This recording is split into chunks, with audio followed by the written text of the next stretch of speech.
हरे कृष्णा। आप सभी का दिन शुभ और मंगलमय हो। कान्हा जी की कृपा सदा आप सभी पर बनी रहे।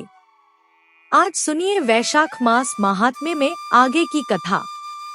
इससे पहले की कथा में आपने सुना कि जब भगवान ने अपनी सखी को आज्ञा दी कि जाकर स्वयं देखें कि वह कन्या प्रशंसा के योग्य है या नहीं, क्योंकि वह अद्वितीय, अनुपम रूप और सौंदर्य से भरपूर थी। तब वकुल मालिका सखी ने देवता की तरह भगवान को प्रणाम किया और गुंजा के दाने के समान लाल रंग वाले घोड़े पर सवार होकर उनके बताए मार्ग से चल पड़ी। रास्ते में तरह तरह के हिरन, पक्षियों और वृक्ष लताओं को देखती हुई और बार बार प्रसन्न होती हुई वह आरणी नदी के पश्चिम तट पर जा पहुंची। वहां बहुत सी सुंदर कन्याएं थीं, जिन्हें देखकर वकुल मालिका उनके पास गई और इस प्रकार बोली, है सुंदरियों, तुम सब कौन हो? तुम्हारे आभूषण और हार तो बड़े विचित्र हैं। तुम कहाँ से आई हो और इस स्थान पर आने का उद्देश्य क्या है? उसकी बात सुनकर सखियों ने मंद मंद मुस्कुराते हुए कहा, हम आकाशराज के रनवास में रहने वाली स्त्रियां हैं और महाराज की पुत्री पद्मावती की सखियां हैं। एक दिन हम राजकुमारी को आगे करके वन में गई थी, जहाँ सभी सखियां फूल तोड़ते हुए एक वृक्ष के नीचे जा बैठी थी। तभी हमें एक सुंदर पुरुष के दर्शन हुए, जिनके श्रीअंगों की कांति इंद्रनील मणि के समान श्याम थी। उनका वक्षस्थल लक्ष्मी जी का निवास प्रतीत होता था। मुख पर मंद मुस्कान की छटा छा रही थी। दोनों भुजाएं सुंदर, विशाल और हृष्ट पुष्ट थीं। कटिप्रदेश में शुद्ध पीतांबर सुशोभित था। उन्होंने एक हाथ में सुंदर धनुष और दूसरे में बाण धारण कर रखा था। मस्तक पर सोने का मुकुट चमक रहा था और वे हार व भुजबंद जैसे आभूषणों से विभूषित थे। उन्हें देखकर सुवर्ण सदृश गौरवर्ण वाली हमारी कमलिनी सखी पद्मावती सहसा बोल उठी, देखो देखो। इतने में ही वे पुरुष शीघ्र ही वहां से चले गए। उनके जाने के बाद हमारी सखी पद्मावती मूर्छित हो गई। हम सभी उसे उसी अवस्था में राजभवन लेकर आए।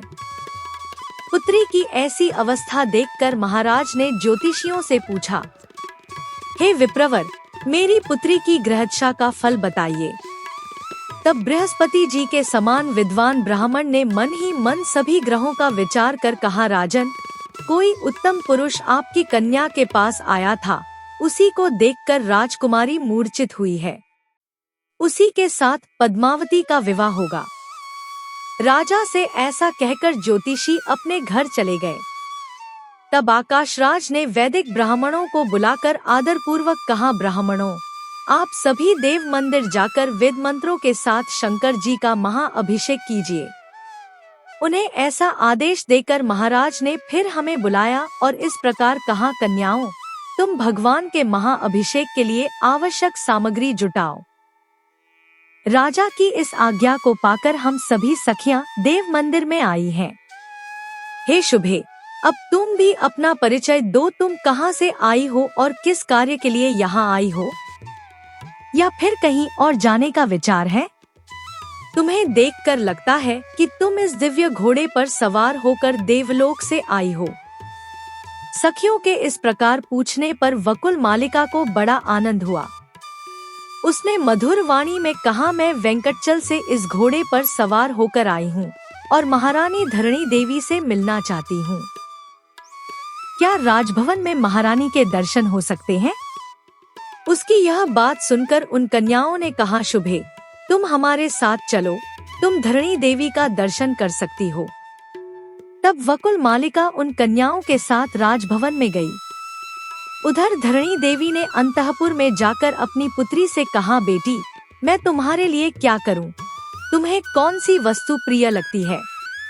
माता के इस प्रकार पूछने पर मनस्वी कन्या पद्मावती ने मंद स्वर में कहा, अम्बे, इस संसार में जो सबसे अधिक नेत्रों को भाने वाला है, जो साधु संतों के मन को भी प्रिय लगता है, ब्रह्मा आदि देवता भी जिसके दर्शन की कामना करते हैं, जो सबसे महान और सर्वत्र व्यापक है, तेजस्वी पदार्थों में भी जो सबसे अधिक तेजस्वी है, देवताओं का भी देवता है, श्रेष्ठ भक्तों को जो सरलता से मिल जाता है और अभक्तों को कभी प्राप्त नहीं होता, उसी वस्तु में मेरा मन लग रहा है। माँ, वह भक्तों को सभी कामनाएं देने वाला है। आप मेरे लिए उसकी खोज कराइए। तब धरणी देवी बोली, सुलोचने, जरा उसके भक्तों के लक्षण तो बताओ, जिनके लिए वह इस संसार में सुलभ है। पद्मावती कहने लगी, माँ सुनो, मैं उनके मनोहर लक्षणों का वर्णन करती हूँ। वे वेदों के स्वाध्याय में तत्पर रहते हैं, सदा वैदिक धर्म का पालन करते हैं, सत्य बोलते हैं, दूसरों के दोषों को नहीं देखते और पराई निंदा से दूर रहते हैं। वे दूसरों के धन का अपहरण नहीं करते, पराई स्त्रियों के प्रति, चाहे वे कितनी भी सुंदर हों, कोई आकर्षण नहीं रखते, न ही उनकी ओर देखते हैं। वे अपनी ही पत्नी में अनुराग रखते हैं, राग, भय और क्रोध से सदा दूर रहते हैं। ऐसे पुरुषों को आप भगवान विष्णु का भक्त जानिए। जो इन लक्षणों से युक्त हैं, वे ही विष्णु के समान माने जाते हैं और ऐसे सदाचारी भक्तों को ही परमात्मा की प्राप्ति होती है। उन्हीं परमेश्वर में, माँ, मेरा प्रेम हो गया है। मेरा मन बस उन्हीं से मिलने के लिए व्याकुल है। भगवान विष्णु के सिवा मुझे किसी अन्य वस्तु की इच्छा नहीं है। मैं केवल भगवान श्याम सुंदर विष्णु का स्मरण करती रहती हूँ। उन्हीं के हरि, अच्युत आदि नामों का जाप करती हूँ और उन्हीं के सहारे अपना जीवन चला रही हूँ। इसलिए जैसे भी संभव हो, उनसे संबंध जोड़ने का कोई उपाय सोचिए। माता से ऐसा कहकर अपनी दयनीय दशा को व्यक्त करती हुई कमल के समान मुख वाली पद्मावती चुप हो गई। पुत्री की बातें सुनकर धरणी देवी सोचने लगी कि भगवान विष्णु कैसे प्रसन्न होंगे। उसी समय अगस्त्येश्वर की पूजा करके पूर्वोक्त कन्याएं वकुल मालिका के साथ धरणी देवी के दर्शन के लिए आईं। महारानी धरणी देवी ने घर आए ब्राह्मणों का उत्तम भोजन द्वारा स्वागत सत्कार किया, उन्हें वस्त्र और आभूषण सहित पर्याप्त दक्षिणा दी और अपने मनोरथ की सिद्धि के लिए आशीर्वाद लेकर उन्हें आदर पूर्वक विदा किया। इसके बाद वहां आई हुई मनस्विनी कन्याओं से पूछा कि किस कार्य से वे उनके पास आई हैं। कन्याओं ने बताया कि देवालय में भगवान शंकर के पास हमें यह कन्या मिली थी। पूछने पर इसने बताया कि वह पूजा महारानी से मिलने आई है। तब हमने कहा कि चलो, हम तुम्हें राजमहल ले चलते हैं, हम महारानी की दासियां हैं। इसी प्रकार यह आपके पास आई है। अब आप स्वयं पूछ लीजिए कि इनके आने का उद्देश्य क्या है। धरणी देवी ने पूछा, तुम कौन हो, कहां से आई हो और मुझसे क्या कार्य है? सच सच बताओ। वकुल मालिका बोली, महारानी, मैं वेंकटचल से आई हूँ। मेरा नाम वकुल मालिका है। हमारे स्वामी भगवान नारायण सदा वेंकटचल में निवास करते हैं। एक दिन वे हंस के समान श्वेत और मन के समान वेगशाली घोड़े पर सवार होकर वेंकटगिरी के पास वन में शिकार खेलने के लिए गए थे। एक वन से दूसरे वन में घूमते हुए वे आरणी नदी के तट पर पहुँचे। वहां घोड़े से उतरकर वे सुंदर तट पर घूमने लगे। उसी समय उन्होंने फूल तोड़ती हुई कुछ सुंदर कन्याओं को देखा, जिनमें एक तनवंगी कन्या थी, जो लक्ष्मी जी के समान स्वर्णवर्णा, गौरवर्णा और अत्यंत मनोहर थी। उस कन्या को देखकर भगवान का मन उस पर अनुरक्त हो गया। उसे पाने की इच्छा से भगवान ने उन कन्याओं से पूछा कि यह सुंदर कुमारी कौन है। कन्याओं ने उत्तर दिया कि यह आकाशराज की कन्या है। यह सुनकर भगवान घोड़े पर सवार होकर बड़ी तेजी से अपने निवास स्थान वेंकटचल लौट आए और स्वामी पुष्करणी के तट पर स्थित अपने धाम में प्रवेश करके उन्होंने मुझे बुलाया और कहा, सखी वकुल मालिका, तुम आकाशराज के नगर जाओ, महाराज के अंतःपुर में प्रवेश कर महारानी धरणी से मिलो। कुशल प्रश्न पूछने के बाद उनकी सुंदर पुत्री पद्मावती को मेरे लिए मांग लो और राजा का मन जानकर उनकी इच्छा भी समझ लेना, फिर शीघ्र लौट आना। भगवान की इस आज्ञा से मैं आपके महल में आई हूँ। अब आप मंत्री सहित महाराज से सलाह करके जो भी उचित समझें वही कीजिए। वकुल मालिका की बातें सुनकर महारानी धरणी देवी बहुत प्रसन्न हुई। उन्होंने आकाशराज को बुलाया और मंत्रियों के बीच जाकर पद्मावती की सारी बातें सुना दी। यह सुनकर राजा भी अत्यंत प्रसन्न हुए और मंत्रियों तथा पुरोहितों से बोले, मेरी पुत्री पद्मावती दिव्य रूप वाली अयोनिजा कन्या है। उसके लिए वेंकटाचल निवासी देवाधिदेव भगवान नारायण ने याचन किया है। आज मेरा मनोरथ पूर्ण हो गया है। अब आप लोग अपनी राय बताइए। महाराज के उत्तम वचन सुनकर सभी मंत्री प्रसन्न होकर बोले, राजन, यदि ऐसी बात है तो हम सब कृतार्थ हो गए। इस संबंध से आपका कुल सबसे श्रेष्ठ और उन्नत होगा। आपकी अनुपम कन्या साक्षात भगवती लक्ष्मी जी के समान भगवान के साथ आनंद पूर्वक रहेगी। आप अपनी कन्या को देवाधिदेव शारंग धनुषधारी परमात्मा श्री विष्णु को समर्पित कीजिए। यह शोभायुक्त वसंत ऋतु है, इसमें इस शुभ कार्य का आयोजन करें। आप बृहस्पति जी को बुलाकर विवाह के लिए शुभ मुहूर्त तय करिए। इसके बाद आकाशराज ने बहुत अच्छा कहकर देवलोक से बृहस्पति जी को बुलाया और वर कन्या के विवाह हेतु लग्न पूछा। उन्होंने कहा, है ब्राह्मण, कन्या का जन्म नक्षत्र मृगशिरा है और वर का श्रवण, इसलिए दोनों के विवाह हेतु उचित विचार कीजिए। बृहस्पति जी बोले, वर और कन्या दोनों के सुख वृद्धि के लिए ज्योतिषियों ने उत्तरा फाल्गुनी नक्षत्र को सर्वश्रेष्ठ माना है, इसलिए वैशाख मास के उत्तरा फाल्गुनी नक्षत्र में विधि पूर्वक विवाह कराइए। वैशाख मास में यह मंगल कार्य संपन्न होगा। आप विवाह के सभी मंगलाचार पूरे करके यहाँ पधारें। इसके बाद आकाशराज ने देवी पद्मावती की प्रेषणा के लिए शुक रूपी दूत को वकुल मालिका के साथ भेजा और अपने पुत्र को वायु, इंद्र आदि देवताओं को बुलाने के कार्य में नियुक्त कर दिया। साथ ही विश्वकर्मा जी को बुलाकर नगर की सजावट का कार्य सौंपा। विश्वकर्मा जी ने पल भर में ही सारा कार्य पूरा कर दिया। उधर वकुल मालिका अश्व पर सवार होकर शुक के साथ वेंकटाचल पहुंची और देवालय में भगवान को सिंहासन पर विराजमान देखकर प्रणाम कर हर्षपूर्वक बोली, प्रभो, वहां का कार्य मैंने पूर्ण कर लिया है।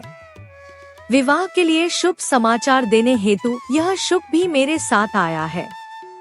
तब भगवान की आज्ञा पाकर शुक ने प्रणाम कर कहा, है माधव, भूमिपुत्री पद्मावती ने आपको संदेश भेजा है कि मुझे स्वीकार कीजिए। रमापति, मैं आपके ही नाम का जप करती हूँ, आपके स्वरूप का स्मरण करती हूँ और आपकी प्रसन्नता के लिए ही सब कार्य करती हूँ। मेरे इस निर्णय में मेरे माता पिता भी सहमत हैं, अतः कृपा करके मुझे स्वीकार कीजिए। शुक का यह प्रिय वचन सुनकर श्रीहरि बोले, शुक, जाओ और पद्मावती से कहो कि देवी श्री नारायण देव ने कहा है कि मैं देवताओं के साथ आकर विधिपूर्वक मंगल विवाह संस्कार कराऊंगा। भगवान का यह वचन सुनकर शुक ने प्रसाद रूप से वनमाला लेकर शीघ्र आकाशराज की पुत्री पद्मावती के पास पहुंचा। उसने कस्तूरी की सुगंध से युक्त तुलसीमाला राजकुमारी को भेंट कर प्रणाम किया और भगवान का शुभ संदेश भी कह सुनाया। सुनकर पद्मावती ने उस प्रसादमाला को हाथ में लेकर श्रद्धा पूर्वक मस्तक पर चढ़ा लिया और भगवान के आगमन की प्रतीक्षा करते हुए योग्य आभूषण धारण कर लिए। आकाशराज ने भी आनंदित होकर चंद्रदेव को बुलाया और आदर पूर्वक कहा, है राजन, नाना प्रकार का उत्तम भोजन तैयार कराइए जो भगवान विष्णु के भोग योग्य हो। उत्तम से उत्तम अन्न की व्यवस्था होनी चाहिए। इस प्रकार व्यवस्था करके भगवान के आगमन की प्रतीक्षा करते हुए आकाशराज प्रसन्नता पूर्वक राजसभा में विराजमान हुए। इसके बाद देवाधिदेव भगवान नारायण ने लक्ष्मी जी को बुलाकर कहा, कल्याणी, अपनी सखियों को आदेश दो और विवाह के लिए सभी तैयारियां करो। भगवान का आदेश पाकर लक्ष्मी देवी ने सखियों को बुलाया, जो तरह तरह के आभूषण लेकर प्रसन्नता से उपस्थित हुईं। धृति देवी ने दर्पण हाथ में लिया, शांति देवी ने कस्तूरी प्रस्तुत की, लज्जा देवी यक्षकर्दम लेकर भगवान के सामने खड़ी हुईं। यक्षकर्दम अर्थात कपूर, अगर, कस्तूरी और कंकोल से बनी अंगराग सामग्री को कहते हैं, कीर्ति देवी ने सोने का पट और रत्नमय मुकुट हाथ में लिया। शची देवी ने छत्र लगाया। सरस्वती देवी ने चम्मर डुलाना शुरू किया और गौरी देवी ने दूसरा चम्मर हाथ में लिया। विजया और जया पंखा झलने लगी। इस प्रकार सभी देवियों को उपस्थित देखकर लक्ष्मी देवी ने शीघ्रता से सुगंधित तेल हाथ में लिया और भगवान के मस्तक से लेकर समस्त अंगों में तेल लगाकर सुगंधित चूर्ण से उपटन किया। इस प्रकार श्री नारायण देव के सभी अंगों को भली भांति मलकर आकाशगंगा और अन्य तीर्थों से लाए गए 100 स्वर्ण कलश मंगवाए गए और उनमें से एक एक कलश लेकर उनके जल से भगवान का अभिषेक किया गया। इसके बाद सुनहरे रंग के सुगंधित चंदन से भगवान के अंगों पर लेप लगाया गया। फिर उनकी कमर में रेशमी पीताम्बर बांधकर करधनी पहनाई गई, मस्तक पर मुकुट रखा गया और अन्य आभूषणों से विभिन्न अंगों को विभूषित किया गया। लक्ष्मी जी ने भगवान की सभी अंगुलियों में दिव्य सोने की अंगूठियां पहनाई। इसके बाद धृति देवी ने भगवान के समीप जाकर दर्पण दिखाया। दर्पण देखकर देवाधिदेव विष्णु ने स्वयं ही ऊर्ध्वपुंड्र धारण किया। इसके बाद वे लक्ष्मी जी के साथ गरुड़ पर आरूढ़ हो गए। उसी समय श्री ब्रह्मा, महादेव, इंद्र, वरुण, यम और कुबेर आदि देवता उनकी सेवा में उपस्थित हुए। सभी देवता, वशिष्ठ आदि मुनि, संकादि मुनि तथा अन्य भगवान भक्तों के साथ भगवान विष्णु नारायणपुर गए।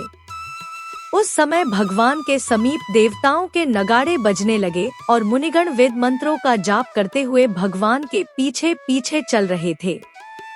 भगवान के साथ सभी देवता और विश्वकर्मा आदि पार्षद भी चल रहे थे। वकुलमाला आदि सखियां रथों में बैठकर चल पड़ी। इस प्रकार भगवान ने बारात लेकर आकाशराज के सजे सजाए नगर में प्रवेश किया। आकाशराज ने देखा कि भगवान आ गए हैं और पुत्री पद्मावती भी ऐरावत हाथी पर बैठकर पूरी नगर की परिक्रमा करके गोपुर द्वार पर आ पहुंची है। तब आकाशराज भाई बंधुओं के साथ वर वधू को साथ लेकर भगवान के दर्शन के लिए उठ खड़े हुए।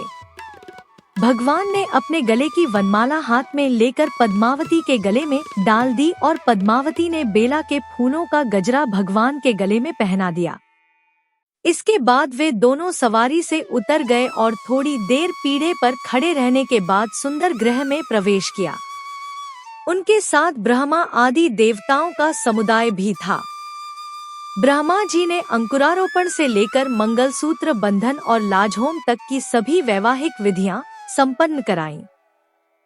फिर व्रत पालन की आज्ञा लेकर पद्मावती और श्रीहरि ने अलग अलग शयन किया। पुनः चौथे दिन चतुर्थी कर्म आदि सारे कार्य पूरे करके चतुर्मुख ब्रह्मा जी ने आकाशराज की अनुमति लेकर दोनों देवियों के साथ भगवान को गरुड़ पर विराजमान कराया और देवताओं के साथ वहां से चलने की तैयारी की। तब आकाशराज ने इंद्र आदि देवताओं के साथ अपनी पुत्री और दामाद को विदा करने के लिए सोने की कड़ाई में अग्रहणी चावल और मूंग से भरे अनेक पात्र, सैकड़ों घी के घड़े, हजारों घड़े दही और दूध से भरे, आम, केला, नारियल के दिव्य फल, आंवले, कुम्हड़ा, राजकेला के फल, कटहल, बिजौरा नींबू, शक्कर से भरे घड़े, सोना, मणि, मोती, करोड़ों रेशमी वस्त्र, हजारों दास दासी, करोड़ों गायें, हंस जैसे उज्जवल रंग के 10,000 घोड़े और 100 से अधिक ऊंचे ऊंचे हाथी भगवान विष्णु को भेंट किए और उनके सामने उपस्थित हुए। पद्मावती और लक्ष्मी जी के साथ वेंकटनाथ भगवान विष्णु उपहार स्वरूप भेंट की गई समस्त सामग्री से अत्यंत प्रसन्न हुए और अपने ससुर से बोले, हे राजन, इस समय आप मेरे गुरु हैं, जो भी इच्छा हो मुझसे वर मांगिए। भगवान के यह वचन सुनकर आकाशराज बोले, हे देव, इस संसार में आपकी अनन्य सेवा ही मेरे द्वारा होती रहे। मेरा मन आपके चरणारविंदों में लगा रहे और आपकी निरंतर भक्ति बनी रहे। बस मुझे इतना ही वरदान दीजिए। श्री भगवान बोले, हे राजन, आपने जो कुछ कहा है वह सब पूर्ण होगा। इसके बाद ब्रह्मा आदि देवताओं और शुक आदि मुनिगणों ने भगवान पुरुषोत्तम की स्तुति की। फिर ब्रह्मा आदि सभी देवताओं का यथायोग्य सत्कार करके श्रीहरि ने वहां सबको प्रसन्न किया। जय श्री कृष्णा। आज की कथा समाप्त हुई। आशा है कि यह वीडियो आपको पसंद आई होगी। अगली कथा जानने के लिए कृपया अगली वीडियो अवश्य देखें।